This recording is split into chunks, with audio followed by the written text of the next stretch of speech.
ನಮಸ್ಕಾರ ಸ್ನೇಹಿತರೆ, ಎಲ್ಲರೂ ಹೇಗಿದ್ದೀರಾ? ನಾನಂತೂ ಚೆನ್ನಾಗಿದ್ದೀನಿ. ಇವತ್ತು ನಾನು ಈ ಫ್ರಿಡ್ಜನ್ನ ಕ್ಲೀನ್ ಮಾಡೋದು ಹೇಗೆ, ಏನಪ್ಪ ಪ್ರತಿ ಸಲಿನೂ ತೊಳಿತಾನೇ ಇರಬೇಕಾ ಅಂತ ಅಂದ್ಕೋಬೇಡಿ. ಆವಾಗವಾಗ ನಾವು ತೊಳಿಲೇಬೇಕಾಗತ್ತೆ, ಯಾಕಂದರೆ ಇದರಲ್ಲಿ ಫಂಗಸ್ ಇರುತ್ತೆ. ಹಾಗಾಗಿ ನಾವು ಬರೀ ಹೊರಿಸ್ಬಿಡ್ತೀವಿ. ಆದರೆ ನೀಟಾಗಿ ಒಂದು ಸ್ವಲ್ಪ ಉಗುರು ಬೆಚ್ಚು ನೀರಲ್ಲಿ ನಾರ್ಮಲ್ ಯಾವುದೇ ಸೋಪ್ ಪೌಡ್ರಾಗಲಿ ಲಿಕ್ವಿಡ್ ಆಗಲಿ ಬಳಸಬಹುದು. ಆದರೆ ದಪ್ಪ ನಾರುಗಳಲ್ಲೆಲ್ಲ ಬಳಸೋಕ್ಕೆ ಹೋಗಬೇಡಿ, ಯಾಕಂದರೆ ಲೈನ್ ಆಗಿಬಿಡುತ್ತೆ, ನೋಡಲಿಕ್ಕೆ ಅಷ್ಟು ಚೆನ್ನಾಗಿ ಕಾಣಿಸಲ್ಲ. ಅದಕ್ಕೋಸ್ಕರ ನಾನು ನಾರ್ಮಲ್ ಆಗಿರೋವಂಥ ಒಂದು ನಾರನ್ನ ತೊಗೊಂಡು ಅದರಲ್ಲೇ ನೀಟಾಗಿ ಉಚ್ಕೊಳ್ತಾ ಇದ್ದೀನಿ. ಸ್ವಲ್ಪ ಉಗುರು ಬೆಚ್ಚಿಗೆ ನೀರು, ಅದಕ್ಕೊಂದು ಸ್ವಲ್ಪ ನಿಂಬೆ ರಸ ಹಾಕಿದರೆ ಇದರಲ್ಲಿ ಕ್ರಿಮಿ ಕೀಟಗಳು ಏನೇ ಇದ್ದರೂ ನಾಶ ಆಗುತ್ತೆ. ಆವಾಗವಾಗ ನಾವು ಫ್ರಿಡ್ಜನ್ನು ಈ ಥರ ಸಾಮಾನುಗಳು ಒಳಗಡೆ ಏನೇನಿರುತ್ತೆ, ಪ್ಲೇಟ್ಸು, ಐಸ್ ಕ್ಯೂಬ್ಸ್ದೇ ಆಗಲಿ ಪ್ರತಿಯೊಂದು ಅಷ್ಟೇ ನಾವು ತೆಗೆದುಕೊಂಡು ನಾವು ನೀಟಾಗಿ ತೊಳಿತಾ ಇರಬೇಕು. ಬರೀ ಹೊರಿಸ್ಬಿಟ್ರೆ ಆ ಸಂದಿಲೆಲ್ಲನೂ ಸ್ವಲ್ಪ ಗಲೀಜಂಗೂ ಇರುತ್ತೆ, ಜೊತೆಗೆ ಕ್ರಿಮಿ ಕೀಟಗಳು ಇರುತ್ತೆ. ನಾವು ಡೈಲಿ ಊಟ ಉಪಚಾರನ ಅದರಲ್ಲಿ ಇಟ್ಬಿಡ್ತೀವಿ. ಅದ್ರ ತಿನ್ನೋ ಪದಾರ್ಥನೇ ಆದಷ್ಟು ಹೆಚ್ಚು ನಾವು ಇಡೋದ್ರಿಂದ ಈ ರೀತಿ ನಾವು ಹುಷಾರಾಗಿ ನೀಟಾಗಿ ಕ್ಲೀನ್ ಮಾಡಬೇಕು. ಅದು ನಾವು ಮುಚ್ಚಿದ ಕೂಡಲೇ ಅಟ್ಯಾಕ್ ಮಾಡುತ್ತೆ ನಾವು ತಿನ್ನೋ ಪದಾರ್ಥದ ಮೇಲೆ. ಅದಕ್ಕೆ ನೋಡಿ, ಈ ಥರ ಸಂದಿಲಿ ಎಲ್ಲೆಲ್ಲಿದೆಯೋ ಏನೋ ನೀಟಾಗಿ ನಾವು ಅವಾಗವಾಗ ಕ್ಲೀನ್ ಮಾಡ್ಕೋಬೇಕು. ಹಾಗಾಗಿ ನಾನು ಈ ವಿಷಯನ ತಿಳಿಸೋಣ ನಮ್ಮ ಸ್ನೇಹಿತರಿಗೆ ಅಂದ್ಬಿಟ್ಟು ಹೇಳಿದೆ. ನೋಡಿ, ಈ ಥರ ಏನಾದರೂ ಗ್ಯಾಸ್ಕೆಟ್ ತೆಗಿಬಹುದು ಅನ್ನೋದಿದ್ದರೆ ನೀಟಾಗಿ ತೆಗೆದುಬಿಟ್ಟು ಆದರೆ ಜೋರಾಗಿ ಹೊತ್ತಿ ಕೈ ಆಡಿಸ್ಬಾರ್ದು, ನಾರ್ಮಲಾಗಿ ನೀಟಾಗಿ ಹುಚ್ಕೊಳ್ಬೇಕು ಸ್ನೇಹಿತರೆ. ಏನಾದರೂ ನಾವು ಹೊತ್ತಿ ಏನಾದ್ರು ಕಟ್ಟಾಯಿತು ಅಂದರೆ ಹೋಯಿತು ನಮ್ಮ ಫ್ರಿಡ್ಜಿಂದು. ಅಷ್ಟೊಂದು ಗಟ್ಟಿಗೆ ಡೋರ್ ಹಾಕ್ಕೊಳ್ಳೋಕ್ಕೂ ಆಗಲ್ಲ, ಜೊತೆಗೆ ಹೊಸದು ತೊಗೊಳ್ಬೇಕು. ಆ ಥರ ಎಲ್ಲ ಆಗದಾಗೆ ನಾವೇನು ಮಾಡಬೇಕು, ನಿಧಾನವಾಗಿ ಸ್ಮೂತಾಗಿ ಇದನ್ನು ತಾಳ್ಮೆಯಿಂದ ಕ್ಲೀನಾಗಿ ಹುಚ್ಕೊಳ್ಬೇಕು. ನಾರ್ಮಲ್ ಬ್ರಷ್ ಆದರೂ ಸರಿಯೇ. ನೋಡಿ, ಒಳಗಡೆ ಎಲ್ಲ ಕ್ಲೀನಾಗಿ. ಆದರೆ ನಾವು ತಿಂಗ್ಳಿಗೊಂದು ಸಲ ಆದ್ರೂ ಮಾಡಿದ್ರೂ ಒಳ್ಳೆಯದೇ. ನೀವು ಹೇಗೆ ಆದಷ್ಟು ನಾವೇನು ಗಲೀಜು ಮಾಡ್ಕೊಂಡಿಲ್ಲ ಅಂದ್ರೂ ಅಲ್ಲಿ ಇಲ್ಲಿ ಸಂದಿ ಪಂದಿಲಿ ಕ್ರಿಮಿ ಕೀಟಗಳು ಇದ್ದೇ ಇರುತ್ತೆ. ಫಂಗಸ್ ಕಾಣೋದೇ ಇಲ್ಲ ಸ್ನೇಹಿತರೆ, ಆಗ ಅಟ್ಯಾಕ್ ಮಾಡುತ್ತೆ ನಾವು ತಿನ್ನೋ ಪದಾರ್ಥದ ಮೇಲೆ.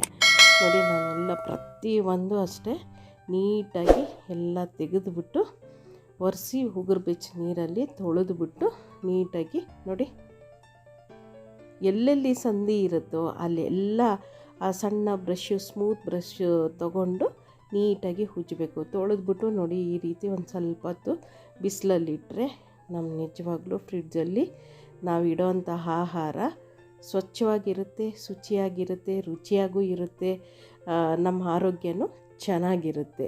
ಇಲ್ಲ ಅಂದರೆ ಹಾಳಾಗುತ್ತೆ. ಆ ಕಾರಣಕ್ಕೋಸ್ಕರ ಸ್ನೇಹಿತರೆ ನಿಮಗಿವತ್ತು ಈ ಮಾಹಿತಿನ ತಿಳಿಸ್ತಾ ಇದ್ದೀನಿ.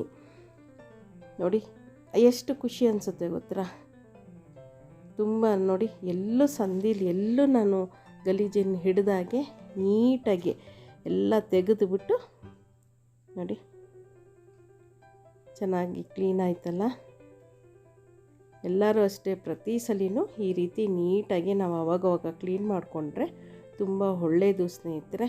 ಏನು ತುಂಬ ಕಷ್ಟ ಆಗೋಲ್ಲ, ಯಾಕಂದರೆ ನಾವು ಪ್ರತಿ ಸಲಿನೂ ಕ್ಲೀನ್ ಮಾಡ್ತಾ ಇರ್ತೀವಲ್ವ, ತುಂಬ ಕಷ್ಟ ಆಗೋಲ್ಲ. ಹಾಗೆ ಬಿಟ್ವಿ ಅಂದರೆ ಆರೋಗ್ಯ ನೋಡಿ ನಂದು ಎಷ್ಟು ಶೈನಿಂಗ್ ನೋಡಿ ಎಷ್ಟು ಚೆನ್ನಾಗಿ ಬಂದಿದೆ.